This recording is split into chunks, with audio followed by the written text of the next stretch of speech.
stuff. Are we doing it? Are we recording right now? Yeah. I'm overthinking. No, it's okay. So we just started the recording, and then Cody edits out all the beginning stuff. Okay. Yeah. That way, like, it makes people less nervous than rather than being like, boop, ha, we're on air now. You're on air, yeah. Oh my. Work. Yeah, actually, recently, did I tell you I requested to get transferred to a different store? Yeah, so where do you work? Yeah, I work at a...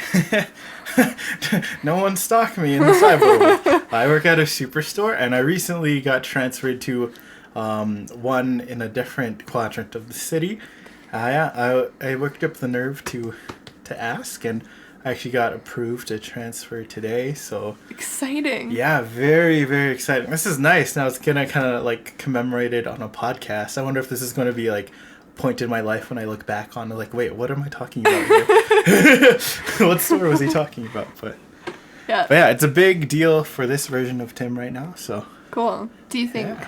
Like mental health wise, it'll help you? Very much so. The store that I was at, it's in the very much a rough part of the city. So, do we specify what city you were in? Yeah, we always talk. People? Okay, yeah, okay, cool.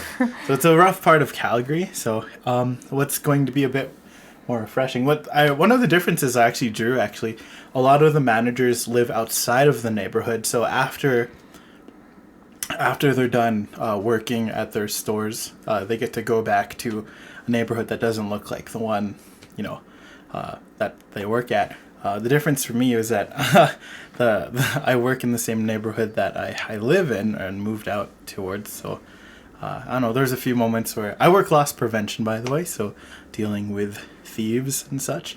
There's been a few awkward moments where I see the people that I've had to deal with, whether kicking them off the property or arresting them, and then seeing them like in the neighborhood, like, oh hey, I'm going out for a slice of pizza, and it's like, oh crap, there's a guy in line who I totally had an awkward encounter with, and it did not end well. So yeah, so I think mental health wise, it's a nice little I guess a little break. Yeah, that's good. Thank you. I appreciate it. Yeah.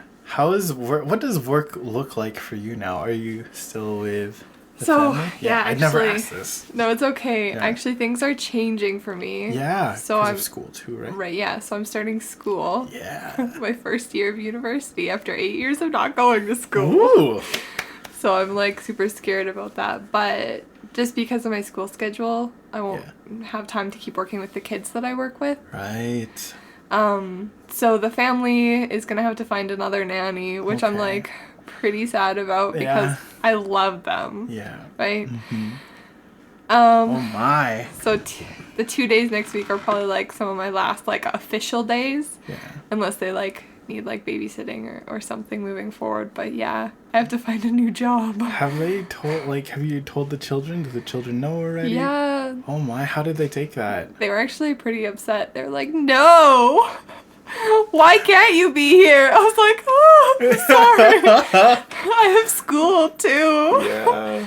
But like, oh my, yeah. Like honestly, it was so nice when I told Shannon, the mom. She was like, honestly, I totally respect you putting school first, and like that's what you need to do at this point of your life, and I support you in that. Wow. And she's like, it is unfortunate that like this won't work. Yeah. But like, I know that you need to do school, and I think that that's like really good that you're focusing on that. Yeah. So I felt so supported, but also like so upset. That's very bittersweet, honestly. Yeah.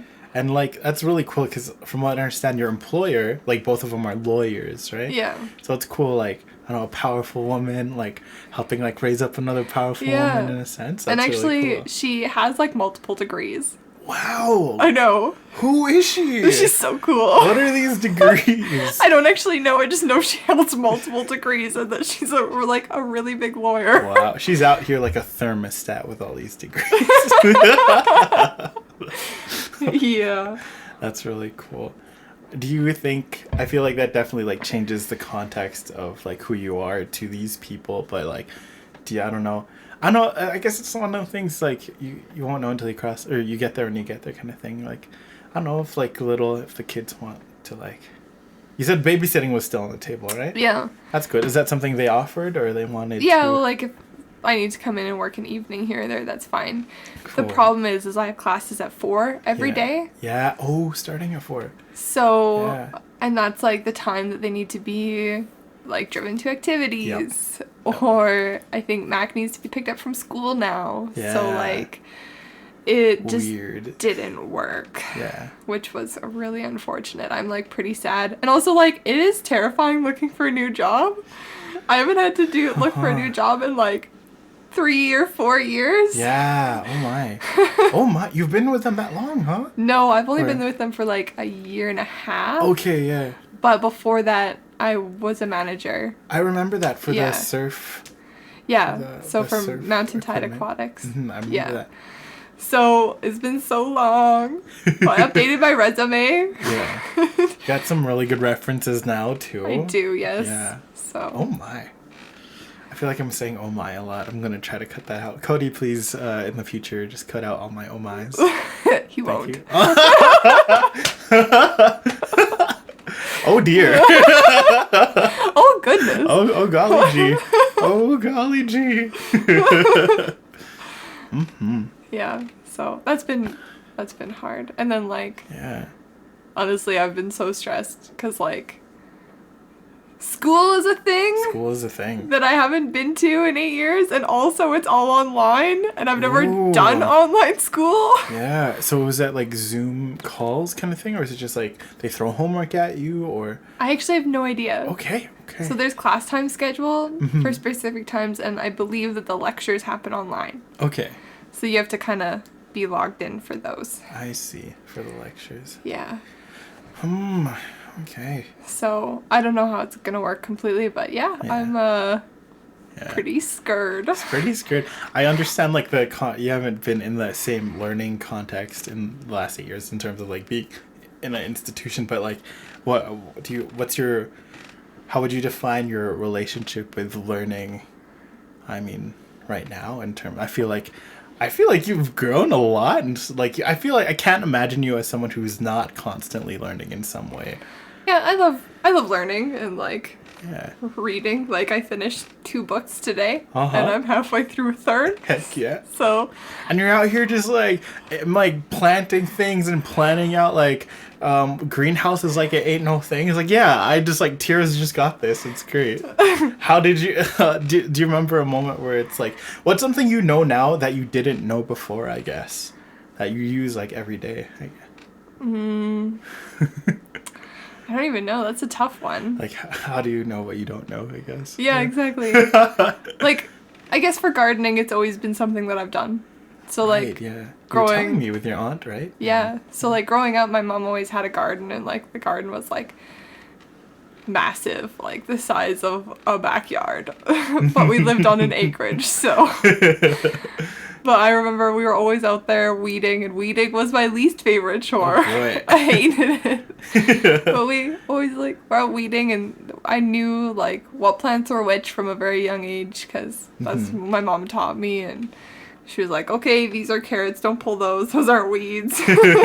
These are that, and, like, I don't know, it's just stuff that I've known for so long. Yeah.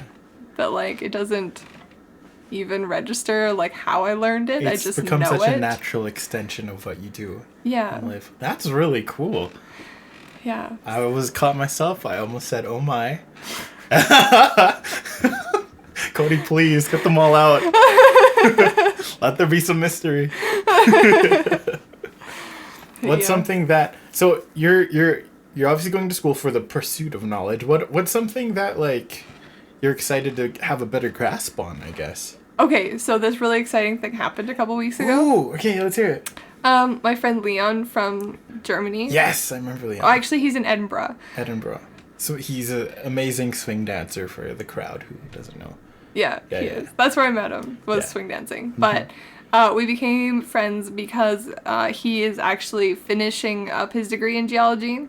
Ooh, yeah. So he said that if I ever have any questions, just to message him, and we were just chatting the other day, and I told him that I got into some of the classes that I needed. And then I was like, oh my gosh, look at these really cool rocks I found when we were on vacation. Yeah. And they're like cool, they have like little fossils in them. And wow. yeah, I'll show them to you later, but like, oh, I love them, they're so cool. And I sent him pictures, and he's like, oh my gosh, do you know what kind of stone it is? And I was like, no, do you? Can you tell from a picture? He's like, no, but here, do you have lemon juice? And I was like, I don't have lemon juice. He's like, do you have vinegar? And I was like, I do, I have vinegar. He's like, okay, just take a little bit of vinegar and like put a drop on the stone. Okay. And if it fizzles, it's this type of stone. And if it doesn't, then it's not. And I was like, what? Some citizen science right here. Yeah. That's really cool. So like I did it and one of the rocks fizzled and one didn't. I like texted him my results. And he's like, okay, this is what happens. He sent out like the whole like chemical reaction that happened and why it happened. And I was like, oh, I can't wait to learn this. I'm so psyched. This is where I'm supposed to be. Yeah. Do you remember the names of these rocks or any names that stuck out? I think it was like a limestone rock. Limestone. So is it fizzles? Is it limestone? I believe so. Yeah, it was like a couple weeks ago, so I'm not... I just thought like fizzling, like something citrusy. Lime sounds citrusy. I don't know. That's the word association going on in my brain. That's oh my. Yeah. No. That's really that's a good person to have in your corner. Someone who's actually like, walked where you've walked and everything. Yeah. So I was pretty excited about that. And honestly, like it came at a really good time because I was just like absolutely panicked about school. And like within 2 days, like my little brother had messaged me the day before and we were talking and I was telling him how freaked out I was about going back to school, right? Yeah. And he just texted me, he's like, well, like first of all, everybody's freaked out. And secondly, just like, why are you excited about, like, what are you excited about learning? What is exciting to you about this? Like, why are you going back? So I was texting him and I just kept getting more and more excited. Like, I'm excited about this. Oh my gosh, and about this and this and this and this. And he's like, see? And now it's not scary. Now it's exciting. And I was like, you're right. Wow. Yeah. And then the next day, Leon did that with the rocks. And I was like, yeah, so it's better now. I'm still scared, but like... You know what you're there for. Yeah. Yeah, that's really cool. Oh my. Oh, no, I said it again. Oh my. Let me just get that out of my system. If you're in the audience, follow along. On 3, after 3, because there's confusion. Well, we let out a big old oh my, just so that we get it out of my system. Very greedy reasons. 1, 2, 3. Oh my! I felt like the Kool-Aid Man. The Kool-Aid Man's posh cousin. Oh my! We have some George Takei. I don't know. Yeah, George. Mm-hmm. Speaking of, we're watching Star Trek. Yep. Because Cody had never seen it. Mm-hmm. Neither have I. It's so good. Cody actually started basing D&D characters on Star Trek. Yeah. Was it the Kinder? No, the Kai. Telepathic people you're telling me about. Oh, yeah. What are they called? It's just left my brain, too. The Binders. Binars. Yeah. Binars. I'm so sorry for anyone who's actually who's knowledgeable in Star Trek. Please be kind. I don't know what I'm doing. The Binars showed up in one episode. Oh, okay. Actually, you can share. No, it's fine, but people aren't gonna be like, "How dare you?" Okay, cool. This is what takes down this. This is cancel culture will find me. No, I'm kidding. Please don't. Yeah. So we're watching Star Trek. It's so funny because it started to invade every part of Cody's life, which is what it did to mine. He texted me I'm making D&D characters based off characters, and I was like, yes. Heck yeah. But yeah. Yeah. That's really exciting. Tell me, okay, I am an alien who's never heard of Star Trek before. What are some draws? Tell me what are the draws that initially hooked you into Star Trek, and then once you actually delved into its lore and its content, what made you stay? So what first kind of drew me to it was just every episode is one big adventure, but they also follow an overarching story. Really? Okay. Which is two of the things I look for when I do TV shows. I don't like it when it's one episode after another and they're all on the same story path and you just feel like you're getting strung along. Especially with a really long TV series. Yeah. Right? Yeah. With shorter ones, that's fine. But I really like having those characters and delving deeper into their backstories by having them thrown into situations. and like kind of getting to know them, but also there being kind of like that tying theme. So I just really liked the way it was put together, and also like the characters are so cool. Some of them you just like fall in love with. You're like, this is my favorite thing. And every time the character's on screen, you're just like, yes! Yeah! But like kind of what made me stay was like how socially relevant Star Trek is, even the old ones now. Wow. So, what does it look like? Well, Star Trek, first of all, was like, it was one of the first TV shows to have a black woman on it. Wow. And it was the first TV show to have an interracial kiss on TV. What? Yeah. Oh, dude, that is so cool. Right? Okay. And so, like, even, like, we watched some, not from the original series, but from Next Generation. That's the one we're currently on. Okay, yeah. But they tackle matters, like, that are relating to, like, transgender. Oh, wow. Where it's like, okay, these aliens have 3 genders. Oh, wow. And that's their society, right? Like, or, like, this race is, like, doesn't have a gender. It's gender fluid. And that's their society. And what era of TV in, like, real life time was this being addressed in?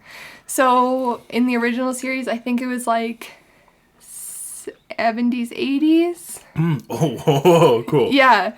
And then, like, we watched Enterprise first, because we watched them in, like, the order of how they would... Chronology? Yeah. Not the order of how the TV series came out, but, like, how the world kind of fit them. And, Enterprise was really cool for that, too. And, like, they tackled a lot of matters. And, like, it's so cool to watch. And, like, they had this one episode where a male crew member slept with a female alien and got pregnant. Oh, wow. Yeah. And, like, one of the episodes we just watched recently, it was this alien came in, and it was like this, it was just like a speck of energy. It was like an energy thing that was intelligent. Yeah. And it came in and impregnated Deanna Troi, who's like an empath. Oh, okay. So she is from, I forget which planet, but she's like not fully human. She's like half human. Okay, yeah. And so she got impregnated, but the baby grew up within 3 days. Oh, wow. So she had this child, but this child was giving off low-level radiation, and it was affecting the ship systems to the point where, like, it was going to kill everybody. Oh, my. And this child was just like, I have to go. If I stay, it'll hurt everybody. And they just, like, dealt with the loss. And, like, yes, you can love somebody so much within, like, such a short time, right? Wow, yeah. And, like, dealing with the loss of that is real. I don't know. Oh, I just love it so much. I've never... Oh, go ahead. No, it's fine. It's like, a lot of people compare Star Wars and Star Trek.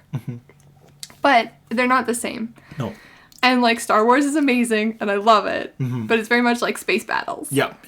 And Star Trek has those, but mainly it's very, like, adventure-based and, like, kind of, like, mind-based more. Wow. Yeah.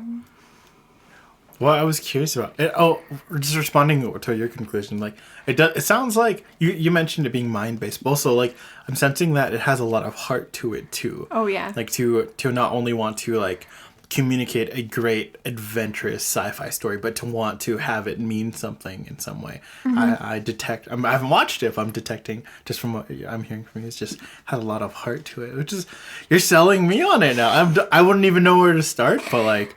That's great. I would suggest Enterprise because Enterprise. It's a little bit newer, but I think it ran late 90s, early 2000s. I might be wrong, but it was like in that era. But like, it's so good. It has really good characters, and it's kind of like the captain is very chaotic. Where like the one we're watching, Picard, is like almost like lawful good. Yeah. Where he follows things, he follows it to like the letter. Yeah. Where Archer is like, maybe not. I'm gonna just do this because it's right. Yeah. And I care about what's right more than what my superiors tell me. Okay. I feel like I'm resonating with this person a lot. This is cool. No. He's a really cool captain to follow. And his name's Archer, you said? Yeah, his captain. Jonathan Archer. But yeah, he like his like Enterprise starts off where humans are just getting into space. Oh, wow, yeah. So they've just developed their first like warp engine and are capable of like interstellar travel. Uh-huh. And he gets to encounter all of these things that humans have never encountered before. Wow, yeah. And like seeing how like they react to them, and like obviously it's not real, but like seeing how they react to them is like very intuitive. Like it is. It's like, yes, humans would react like that to things they don't understand. Yep. So, I don't know. It's just such a cool series, and I love it. Mm-hmm. Sounds like it has a very like lasting legacy to it too, with its fans being so loyal to it right now. So those interesting. Sorry, I have like a burp that is not making up its mind. I'm so sorry. Cody, okay. Please save me. Cut this.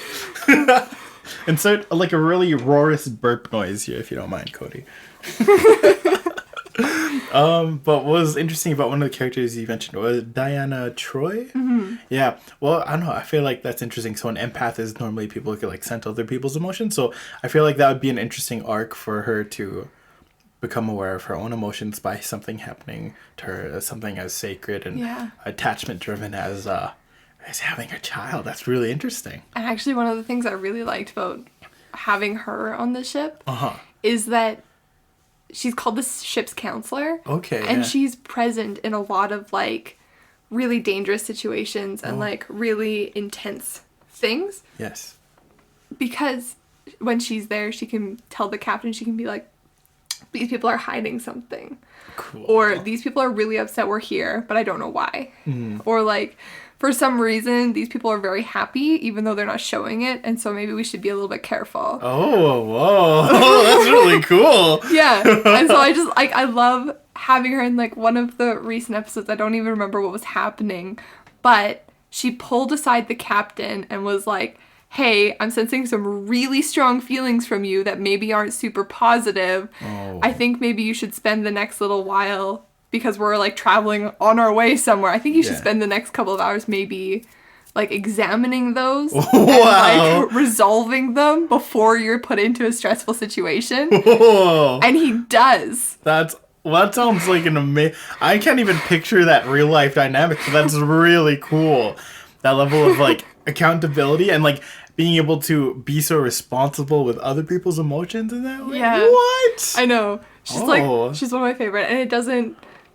Like, she's one of my favorite characters, and also, she's, like, super sexy. Super sexy empath. Yes, so, yeah, I love her, though. She's so cool. Oh, boy.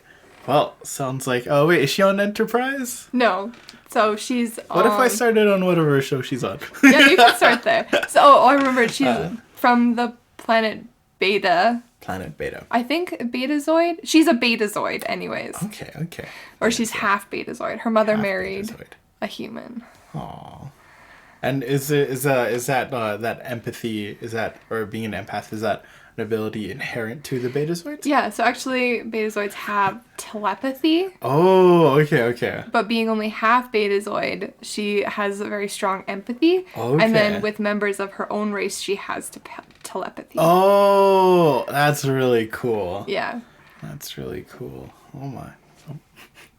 Oh my goodness. Yeah, no, she's really cool. I want to make a D&D character after her, but like I honestly don't even know what that would look like. Yeah, just like she could do this and this and this, having to translate it and stuff. Yeah.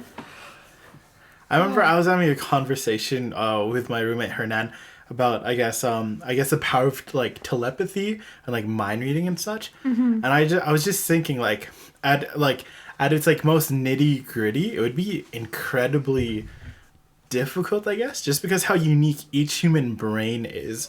It would be similar to like, I don't really know much about programming, but it would be almost like trying to interface with something that's inherently a different language than you. So it's like so I know only like programming languages I really know is like C++, Perl, Python, and those are just things I heard of.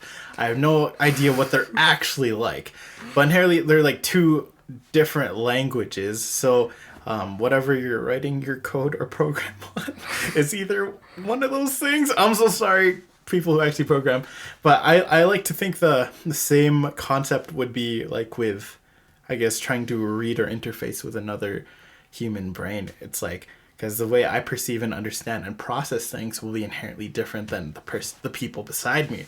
So that just idea, like pretty much, I'm just saying telepathy, it doesn't sound like an easy power. It shouldn't be. I'm just saying, if you wanted to get into the nitty-gritty of it. I think that's very true. And going off of that, when the Betazoids, like, talk to each other in their mind, it is very much like a conversation. Yeah. Like, they only really pick up what is, like, at forefront. Oh, okay, yeah. So they can, like, speak the words in their mind and the other person picks them up. But so Deanna Troy's mother is, like, obviously a full Betazoid. Yeah. And so when she comes onto the Enterprise, she actually can, like, get pictures and thoughts from their people, but only if they're, like, strong, and then she just gets, like, the strongest thought. Oh, that's so cool. Wow. I feel like I'm really behind on, like, I should hop onto this, because I'm already on the same train of thought without hearing this before. I know. Yeah. Yeah. I don't know. I'm in love with the show. Love it. Oh boy. I think I might want to be a Betazoid now. I don't even know what that is. But... Sexy empath. I think you can pull it off. Oh, thanks. Is she the one with, like, the little metal eyebrow thing? No, okay. So that is from Voyager. Okay. So it was made, the show Voyager was made after Enterprise was made. Okay. So it was, like, one of the more recent shows. Okay. It was still made in, like, the 2000s, though. Yeah. And it happens chronologically in the world after Enterprise. Okay. Or, sorry, after Next Generation, which is the one with Picard. I know it's confusing. Okay. So it's one of the latest ones chronologically. Mm-hmm. And she's actually a really scary alien race. Oh. That, like... not sure, I guess it wouldn't ruin anything. She's on, like, all the posters, but, like, she actually kind of, like, transfers her loyalties.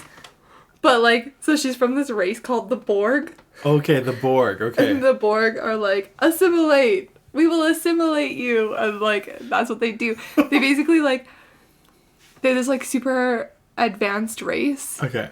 Of cyborgs. Yeah. That will come in and they, like, inject you with their, like, cyborgness and turn you into a cyborg. Oh. But they have a hive mind. Whoa. So, like, what one knows, the whole hive knows. So that's why they're so, like, advanced, but, like, what happens is they end up, like, capturing one of them by accident, which is 7 of 9, and cutting her off from the hive mind. So, like, actually it's, like, this really intense couple of episodes of her, like, coming to grips with that she's no longer part of this hive mind. It, like, feels like she's lost, like, part of herself. Yeah. And it's, like, I don't know, it's a really cool story arc. I love her also, but she doesn't... like, come into play until, like, the end of Voyager. Oh, really? Yeah. Whoa. The Borg are terrifying, though. Oh, gosh. What is the Borg's, like, overall objectives, I guess? To assimilate everybody. Okay, everybody join the Borg network, is essentially. They just want to know everyone or think a specific way? No, they, like, think that they're superior. Oh. And they want to assimilate everybody into the hive mind. Okay, so anyone can be a Borg, really? Yeah, but they're, like, pretty evil. Oh. They're not like a kind of on the fence race. No, they're just straight up evil. Okay. Oh, man. So being cut off from that must be, like... Yeah, it was, like, traumatic. Yeah. It was really, like, I don't know. Like I said, like, they touched on a lot of issues, like... I don't know. I don't know what that issue would be, like, cutting off from, like, your family and loss of identity, I feel. Yeah. Yeah. Whoa. Was it being cut off? Was it something she chose? I don't think you could choose if you're a Borg. No. Something that just happened then. Yeah, they, like, did it to her. Oh. They, like, captured her and they wanted information from her, and they didn't know how at first to kind of cut her off from the hive mind, but then they figured it out. and it was like very traumatic. Oh man. But like she was really evil. So like it was okay. I don't feel bad. Here it's like forcing someone to detox or something. Or like, hey, you're quitting cold turkey on substance. Here's our intervention. We don't care about you. You're trying to kill us. But like my revenge is getting you clean. Oh, that sounds, I don't know how messed up that is, but oh boy. Yeah. No, I don't know. We talked a lot about Star Trek, but yeah, like highly recommended. I'm such a Trekkie. Right on. Trekkie. Yep. Is there any wait, I feel like there was the newest. So there was Picard, right? Or... oh shoot, I don't remember who was the captain. It was either like, I don't think it was Picard. I think it wasn't Kirk. It was like similar to that time frame though, in like the chronological order. But it came out a couple years ago. Yeah, it's called Discovery. Discovery, okay. Yeah. And it was like dark and gritty and very movie-like, but they still carried over the themes of the Star Trek, which was nice. Oh, that's good. But like the movies are like, I don't like them? I like the movies but they don't have the same heart. They don't have the same heart. Yeah. They don't touch on social issues. They're basically just action films. True. With things like pulled in, and like it really bothered me. Like they took aliens, like the Romulans, and the Romulans aren't good aliens, anyways. But they like the Romulans basically look like evil Vulcans. Okay, yeah. Right? Like they have the slanty eyebrows and the pointy ears and right? Yeah. But in the movies, they gave them like weird tattoos and like face mods and stuff, and it's like, why couldn't you just leave them? They were perfectly fine. Anyways, that was my like biggest gripe about it. It was like, really? You didn't need to do that. I feel like I need to look up what an actual Romulan looks like now, because I was just immediately thinking like, I think I watched them. Yeah, I watched the movie before I actually saw any of the TV shows. That's fine. Yeah, Lots of people have. Yeah, okay. Because the movies were like really, really popular, where the show kind of like faded into obscurity almost. Wow. Yeah. So, I don't know. I like the movies for them being movies. As a separate entity almost. In like every Star Trek circle, they are considered not canon. Yeah. That's fair. Or they're considered like maybe part of like a multiverse, but they are not happening in the universe of the TV show. In your time stream. Yeah, exactly. So I'm getting like the sense of like you take a little bit of the color coding of Power Rangers and the adventurous whimsy social addressing of Doctor Who, and just kind of like shake it all together, and you got the power of friendship in space. Yes. I like that because and I think this show is I was about to say older than Doctor Who, but that's not right. Doctor Who's been around for, I think the original series and the original Doctor Who would have come out around the same time. Oh, okay, yeah. I'm not sure which one's actually older, but they would have been. Oh my gosh, I can't even watch the original series. Original of Star Trek? Yeah. Because that's what it's called. It's called the original series. Yeah. And honestly, it's so cringy. Really? Yeah. Like, the aliens are just guys in foam suits walking around. And like, there's this one scene where they're fighting this like lizard people. Yeah. And like, this lizard person like picks up like a giant rock and it like throws it. And it like bounces. And like Donkey Kong barrels. Yeah. And then like I think it was Kirk. Like, I think it was Captain Kirk. He like takes a swing at it and like hits, and then it takes a second. The guy in the suit like spins around and falls over. I'm like, I can't watch this. The prime of like early TV. Yeah. I'm sure it was amazing in its day. It just hasn't aged as well as. No. Yeah.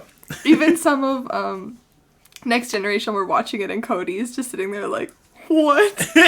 This is so cheesy and lame. I'm like, I know. Let it happen. The story is good.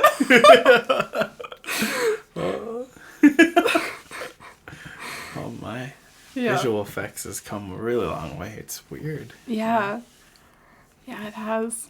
There was a certain charm to the practical effects of like having someone in a big suit. Yes. There was a different kind of charm to it. But, yeah. Actually, some of the practical effects and some of like the devices and gadgets and stuff that they use brought into effect modern devices that we use now. Oh, like what? Cell phones. No way. What? Yeah. So they have like communicators. Yeah. But that was way before cell phones were a thing. Before cell phones. Oh my gosh. And also like probably sliding doors were a thing before, especially like in like Asian culture, obviously. Like those have been around forever. Yeah. But like sliding doors really came into effect when Star Trek started using them. Ooh. But at least in the original, I don't know about any of the others, they had people physically in the walls moving the doors. Whoa, what a great job. Being extra on set to move the door when they walk towards it. Honey, that's me. Oh my goodness. Yeah, So, like, wow, that's a big impact on culture I never would have recognized, actually. Yeah, and, like, a lot of, like, the technology that they've, like, made up came into effect because they made it up. And people were like, oh, is this possible? Can we do this? Can we do that? So, that's cool. Actually, one thing that they use, which I thought was really cool, is called hypospray. Hypospray. Okay. And it's like a medical device that can like inject things into you through clothing, and it doesn't like pierce your skin. Wow, okay. Like uses. Is that almost like a nicotine patch almost? Almost, but like it's like a button and it goes shk. Anyways. Oh, okay. But what I found was really cool is like recently in medical, not like, I think it was in the last like 5 or so years. Yeah. They actually created a model that can dispense medicine using air pressure. Whoa. That's like the hypo spray. Yeah. It's not very big and it's very expensive to like produce and stuff, so it didn't gain much traction. I don't know where it's sitting right now. Wow, yeah. If it ever went into production or not. But so how would it be? It'd just be like air on you with the whatever type of medicine that you needed? Yeah, because like compressed air goes into it can go into your skin. Right? Oh, okay. So it would be kind of like, I don't know I don't know the science behind it, but I thought it was so cool. Yeah, you could definitely see like the impact of the hypo spray. Yes. Imagine being a writer, be like, haha, this isn't real. This is real in my fantasy world. And then be like, hey. Right? Yeah. Yeah, I can't imagine the like creators of like the original Star Trek today being like, what the heck? We're living in the future. Are in the future. Or like the other day when we were watching Next Generation, they were like, TV will be extinct in 2040. Cody and I were like, what? What? Oh, they said that number in the show. Yeah. Whoa. They're like, what? What is he talking about? Television? That became extinct in 2040. And I was like, oh my god. Wow. If Star Trek is right about this, I mean, like, everyone YouTubes and streams, but I guess it's still on TV, some of those things, but like, whoa! Oh my goodness. I still remember being in 5th grade. I still had like a flip phone and everything. Mm-hmm. And then I remember, back to Hernan. I remember Hernan specifically saying, this is somehow one of the clearest memories, not clearest, but something that stuck with me. It was like, he said, one day, we're going to use our phones for everything, like watching TV, surfing the internet, for everything. I'm like, okay, that's like, in 5th grade, little me, I was like, okay, that's whack. How am I supposed to watch TV on my flip phone? Now we have phones like huge. Yeah, just little glass plates of all the information we ever need now. So that's really, we've grown up through a lot of technological change. Yeah, actually, like, our generation has gone through some of the biggest technological changes other than our parents. Wow. Yeah. Wow. I still remember my dad's big ass brick phone. It was right? It was the coolest thing. My dad had a satellite phone because he worked in the woods. Yeah. And I was like, what? You have a phone in your truck? Yeah. How does that work? Yeah. Yeah, things have definitely changed. Kids are just not going to believe us anymore in the future. I know. Like, what do you mean your phone had a cord? Yeah. What do you mean you had to flip your phone open? You mean like it had a case?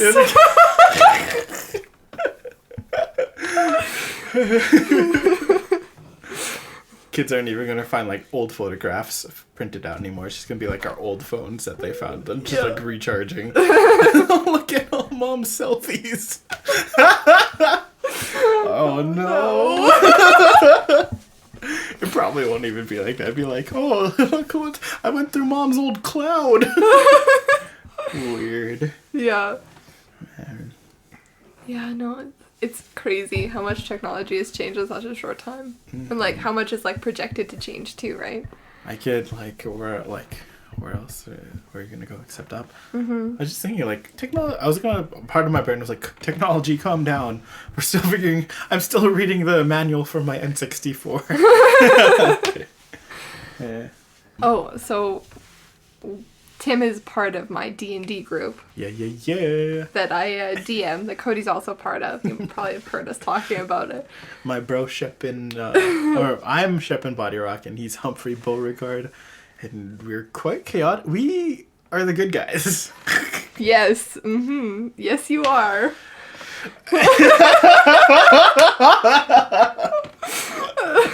Oh man, yeah, it's really funny just seeing like because I remember the story you were telling at the fire too of like the idea of like you've been playing D&D, which was essentially just pretend like your whole life, really, like how like everything is.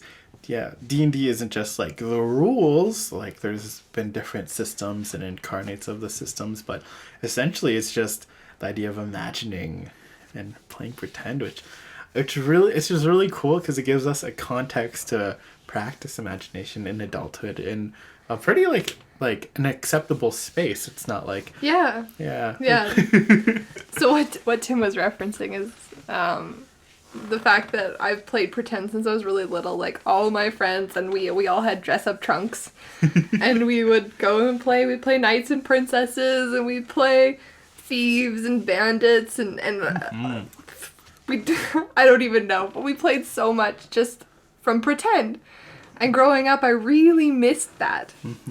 Like, oh my gosh, I remember in grade 10, my best friend and I were trudging through the snow.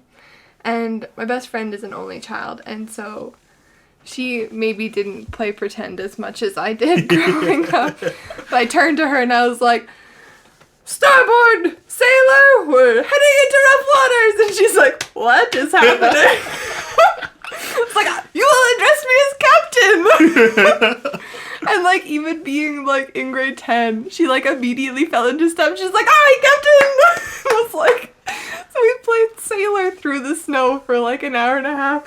And it was just like, it's one of those days I have in my memory that's like... It's precious to you. Yeah. It's amazing. Because I hadn't played pretend for so long. Because I didn't have anybody to do that with. And then after that, I guess I graduated and life became more serious. And then when I finally found D&D again, though, it was like this like oasis. And I was like, I'm living here forever. This is my home now. It's like being like finding your long lost kingdom that you're from almost. Yeah, it was like this crazy feeling of like, oh my god, I'm home. I feel it. Yeah. What I love about, I guess, pretend playing imagination, also just like D&D in particular is like, gives I don't know, the words that are just popping in my mouth, in my head, and through my cut it, Cody, fix all of it. Take two. What I was saying, something. The words that just come to mind is just like I don't know. It gives you permission to be like the bravest version of yourself, and getting to see what that is, kind of unbound in the imaginary realm, and whenever you need that braver version of yourself, like there's a little bit of muscle memory to it. So whenever you need that in your real life, you understand that in some capacity that warrior is there, kind of thing. Yeah. And it also like gives you so much freedom to explore aspects of yourself. Yeah. So like being brave or being sneaky, or being super evil, right? Like, those are things that you would never do, ever. Yeah. But, like, D&D just, like, gives you this, like, thing where you can, like, explore that, even though you know that that's not who you are. Mm-hmm. And I also just idea, like, you get to kind of control, or you get to control the narrative of how you're being seen in this system, in this context. So it's like, oh hey, like I get to be like a tiny little gnome.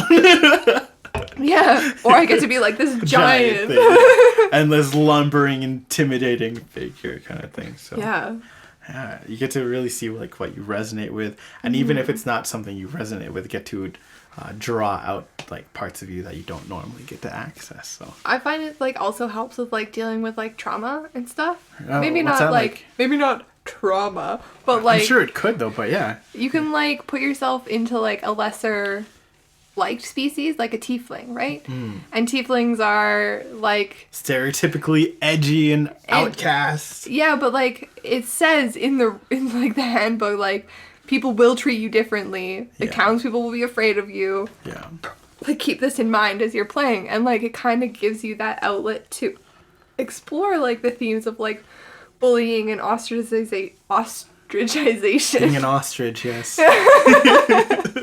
You could be an ostrich. Okay, yeah.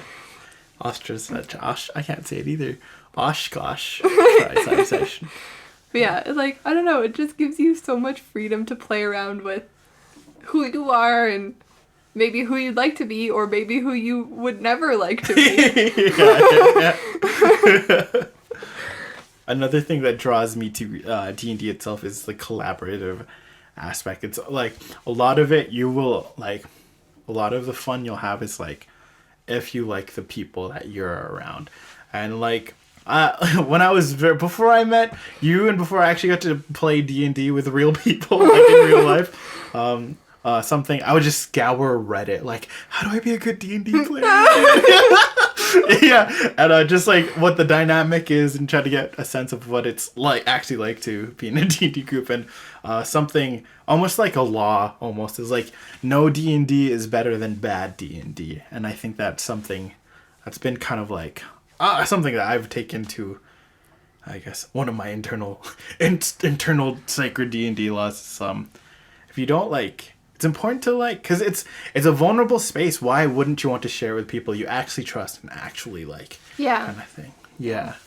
And like when you started coming to play with us, like this is something I like recognize. Like it is very much a space where like if you don't really like the people you're playing with or you don't get along with them, like it's not going to be very fun for everybody. Mm-hmm. So it's like when you started playing with our group, I was like, here, like, have this NPC to play. I made her as a character for you. Test the waters. Test it out. See if you like how the group dynamic works. And if you don't like, there's no pressure. Yeah. And that's what I've done with all of my groups. Mm-hmm. It's like, let's play. Like, I started a campaign recently. Yeah. With the princesses. Yes, with a bunch of ladies, and they are all playing princesses. Yeah. But most of them don't know the others are princesses, which is amazing. But we started out, I'm like, okay, let's just test the waters. Let's play like a test campaign. Mm-hmm. And like they didn't know, and I didn't know their like backstories or most of the things. And like some of these players are like first time players. Mm-hmm. And the other ones have been playing for maybe a year. So like very new players. I didn't realize that, yeah. So we were like testing the water, and they're like, after that session, I like messaged them individually. I was like, hey, like, if you liked it, can you like get back to me about your character's backstory? And they, for the most part, got back to me with the most elaborate freaking backstories. They're like, we love it, here's my backstory. And I was like, yes. Mm-hmm. It was so fun though to see like these new players like really getting into it, and like my campaign with you runs so much different than the campaign with these ladies. So that's good, yes. And it's very interesting because, like, neither are good or bad. It's just my campaign with you, I can mostly, like, leave you guys to yourself. And you chat and have conversations with each other in character, and, and you make your minds up and do whatever. And, like, with this other campaign, like, they're slowly easing themselves into talking in character. Wow. And, like, getting used to doing that and stuff like that. So, like, I give them a lot of direction, which is new to me. They're like, okay, you're in a tavern, there's these patrons, okay, go. And they're like, maybe I'll do this. And I'm like, great. Do this roll to check if you do this successfully. They're like, okay. And then, like, once I get the ball rolling, it's easier for them. But, like, I find I have to get the ball rolling in each new situation I put them in. Which is fair, because it's a very new skill to have. Yeah. It's DM Tierra just helping her players walk for the first time. So then I'm like, okay, first steps. Princess's first roll. I like it. Yeah. I just imagine, like, every table you go at, like, each person contributes to the DNA sequence of what the overall experience is like. Mm-hmm. And I love that you're able to compare and contrast the different groups that you've DM'd. And I think that's very much evident. Oh, man. And I love both groups, like, equally, but... Mm-hmm. It's just very different playing styles. Yeah. Because you guys are, like, veteran D&D players. Yeah, okay, this spell goes like this, strike in 3, 2, 1. Yeah. And these guys are like, wait, which dice do I roll? And I'm like, that's no problem. Like, this is the dice you roll. Like, don't worry about it. I used to forget all the time. Like, I had notes written down for me. I was like, okay, if I attack, I roll this. Yeah. And then I roll this. But if I don't hit, then I don't roll anything, okay? And, like, I had all these notes for myself because it was so confusing for me. We've come such a long way in our D&D careers. I know. This is really cool. Oh, man, I was so... First of all, when we first ran into each other at the wedding, because we haven't... Our context, me and Tierra reconnected at a mutual friend's wedding, and just one of the topics I brought up, because I was just exploring, because I don't know if I found an online group at that point yet, or not, but I was just getting into D&D. Like, I was just, like, in my room alone, just making characters. Okay, at level 4, I'm gonna give him 2 dexterity. It was, like, adorable. I remember you telling me about all the characters you built. I was like, why do you have 10 characters? My big-ass D&D phone, the app, you just open it, it just floods out with all these characters that may never see the light of day. But honestly, shout out to, what's the app called? 5th edition character sheet app. Yeah. I learned, my experience with learning the system was by creating a whole bunch of characters that may never exist. Oh my god, I remember when you, like, officially joined our campaign, so you were playing the NPC anymore. I was like, hey, build a character for next campaign, we'll introduce him or her. And you came, you're like, I made 4. I couldn't decide. And so we're like, okay, we'll vote, I guess, on which one you actually play. Yeah. I'm impressed I narrowed it down to 4, though. I was expecting you to come with, like, one that was you were super excited about, but you came with 4. I had so much backstory for all 4 of them. I know. We added them in as NPCs. Yeah. Thank you for doing that. They just had their own ship and stuff. It was great. Oh, man. But that wedding changed my life. Really? Because, we got to reconnect. We became, like, so much better friends. And right now, I genuinely trust you as a person, and that means, like, a lot to me. So thank you for being a positive light in my life. I appreciate that. Oh, thanks. Yeah, and also, like, evidently, like verbally and as a friend, like, you've been there, but also through the trials of battle, through paintball, like, that kind of just, like, sealed the deal even more. We synced up so hard to destroy our friends who were our enemies for those 15 minutes or so. But, tell it. So recently, Cody turned 30. Woo! I sent up a surprise for him, and the surprise was we were going to go paintballing with some of his friends. So there were 6 of us total. Mm-hmm. And we had changed the teams consistently, and it ended up one of the rounds that Tim and I was on a team together with our friend named Josh. And Josh is like a sneaky assassin. He was very stealthy. And so we never knew where he was. Except for when I shot him once. Because I thought he was the other team. But anyways. And he never knew until afterwards. I told him, yes. I felt bad. But, in the in the paintball field. The D&D field. In the paintball field, there was, like, this wooden tower. And Tim got up in it.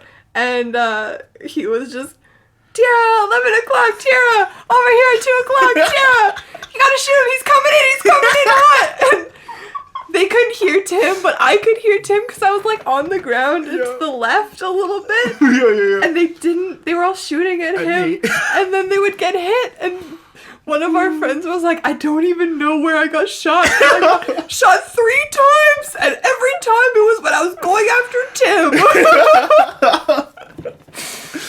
Oh man, what was scary? What's like scary in a good way is just like I love synchronicity. Yeah. I just love.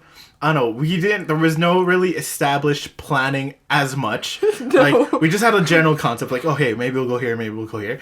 But just like I don't know, just. Whenever I see synergy, like when I get to participate in synergy, like it just like fires me up, and just even watching it, like oh my gosh, those guys are just like they're such a team. It's amazing. Just, like even in volleyball, just like freaking I don't even know what it is, but one of my favorite parts of that whole experience, it wasn't even us properly getting kills or shooting. It was a moment when we were leaving base from respawning, and I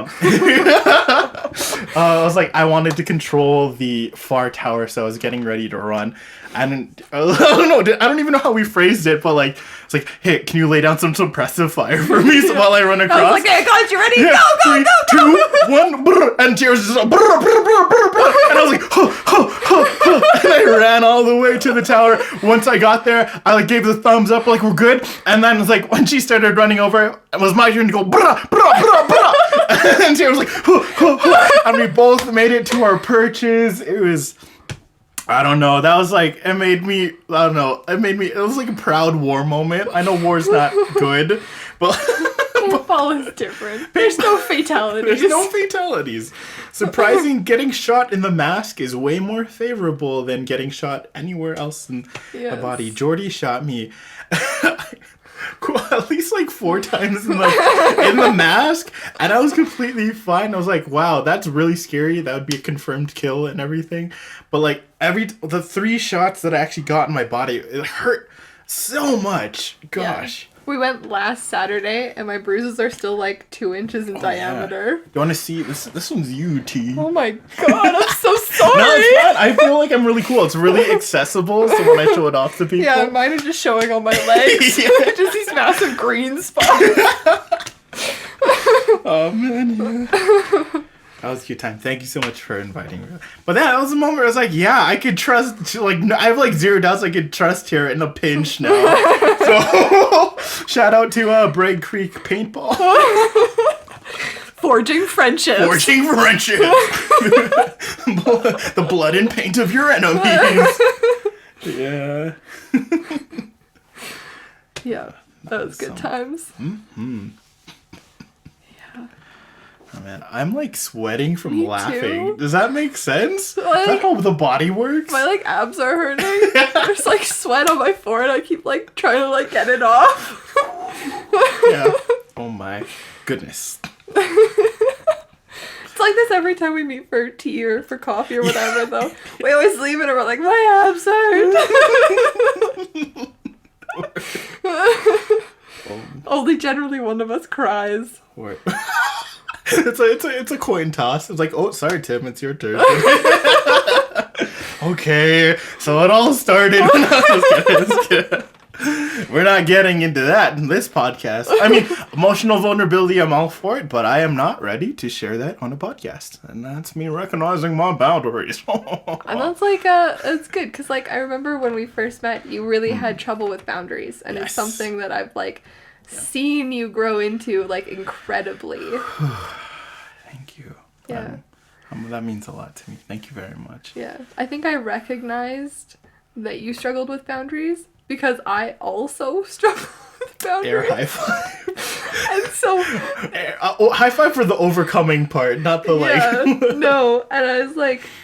It was just so cool. Like, Tim used to pick me up in his car. He'd be like, text me at like 11 o'clock, I want to go for a drive at night. And we would drive and we would talk. And it was just like the most therapeutic thing. Yeah. Yeah. Yeah. And I remember especially like in the early days though, there was a lot of talk about like boundaries and toxic people and how to live your life without toxic people in them, but like also by like not hurting feelings and stuff. And I think a lot of the temptation was to be like, to let ourselves feel lesser for the sake of quotation marks. I'm making air quotes, peace kind of thing. And it's not like, getting into confrontation to keep the peace. I know that's something I really struggled with, was like, I would do pretty much anything to avoid confrontation. Yeah, appeasement, Yeah, and like, man, it let so many people walk all over me. It was like, I'm so glad that we and you had these talks, and now we're such different people. Yeah. And I think, honestly, having those uncomfortable recognitions in ourselves has helped us make room for what we really do need in our lives, in terms of like I need healthy people. That's just a blank boundary that I'm going to be responsible for in the terms of my socialization and who I pursue friendship with and everything. So it's like the 20s is the time for realization. And growth. Let's go. I've done all my learning. I could stop now, right? I could just be 30 now. All right, Cody's got it all figured out, right, Cody? Yeah. Sorry, I'm not trying to make you feel old. I do look up to you, Cody. You're really cool. No, it's just constant growing, though, I'm sure. Yeah, and growth is uncomfortable. Yeah. It's kind of strange, like moving out was such a big transition for me, and to think that, I've been here for a year, I'm comfortable with it. And I don't know, I'm being grateful for the season that I'm in, but also acknowledging, I know it's not permanent, but I'm still really grateful for like the season I'm in, to be able to have the capacity to move out and to luck out with the best first roommates, I guess, that because I've heard some horror stories, so I'm glad that it's not the case. Yeah, sounds like you have got some good people that you live with. Yeah. I remember you had a moving in party months after you moved in. And I was so uncomfortable learning boundaries and like mixing my friend groups. Oh yeah, that was a huge thing. I was so... You were like so scared. You were like sweating. You're like, I can't mix my friend groups. I can't do it. What if they don't get along? And then we all just like shared a mutual like mocking of you. It's like, I guess this is how hosting works. You just get roasted. Yeah. Yep. I was like, that's what that's like on the other side. To invite people into your own place. Yeah. You did well though, because now you had another fire this summer. Yeah. So. And you seemed much more comfortable. I think so too, because there was a lot of... I was being very conservative with the amount of people I mixed with the first one. Yeah. But I'm like, whoosh, let's see what happens, girls and boys. But it was interesting. Yeah. Cool. There was an uncomfortable moment actually right at the end of the night. And it was, I guess my roommate's friends more so than my own, but... Yeah, I think we all actually handled that really we were uncomfortable. We handled it all pretty maturely. But so it was kind of cool. Like even if everything doesn't get along, like I still have my values to help guide me when things don't go a-okay, I guess. Yeah, I think that shows that you're a stronger person though too. Are you sure? I've been doing a lot more crying. Oh my god, me too. Yeah. I think that's like a mutual thing. Okay, cool. Everybody's going through just more crying. Crying is, it's healthy. It's just uncomfortable, and finding the space for it can be very confusing if you don't know, like, if you're not aware of your emotional needs. But as long as you like, just make space for yourself, ladies and gentlemen. It's like make space for the complexity of being a human and your experience, you know? Mm-hmm. There's nothing wrong with crying. Thank you for talking about uncomfortable topics with me. Yeah, thank you for having me. This is great. This just felt like hanging out. I like it. Yeah, that's what it's supposed to feel like. Mm-hmm. Yeah. So, do you have any closing thoughts? Yeah. I think... Don't worry, Cody put me on the spot the first time I did it too. I was like, what? I'm supposed to have closing thoughts? I know we didn't really delve into it a lot. Like, well, maybe I feel like there's very much been like fingerprints of this, but ladies and gentlemen and everyone in between, whoever you are, I think it's like, I don't know. The words that have been in my head is like it's like all of our jobs make the world a better place, no matter like, even if it's just like whatever corner you're in. We might not be able to like, we as individuals, we may not have the capacity to change the world like a tsunami or a force of nature, but I don't know, like what we do does, I guess, tip the scales towards the changes we know the world needs. Yeah. Mm-hmm. There's some closing thoughts. Yeah. Thank you. I would say being a nerd has lots of advantages on your emotional growth. Yeah, I like that. And boundaries are good. Get to know yourself. Yeah, just like grow as a person. Get to know who you are, and just like growth is uncomfortable, but it's important. Mm-hmm. Yeah. And like just like how different plants have different like needs, figure out like what you need to grow. And like sometimes. Yeah. I don't know. Are there some, like, because you have a lovely garden. Are there some things that are like... Well, even behind you. So my aloe, I had it in the window where it got, like, bright sunlight. Yeah. And it started to, like, go yellow and die, and I moved it away from bright sunlight, and now it's flourishing. Wow. Yeah. So figure out what you need. Even, because, like, there's a lot of beautiful things in the world, and you don't have to look exactly like that. You can appreciate it, but also learn to appreciate, like, what you're made to do, you know? Yeah. Yeah. Sorry. That's really cool. It's okay. Cool. So this is Tim Ocampo. And this is Tierra Penner. And the links of how you can connect with us will be in the podcast notes if you wish to say hi or check in, depending on what Tim is comfortable with. Cool. Yeah. So, goodbye, everybody. Goodbye. And according to my cleric domain, channel divinity, sweet dreams.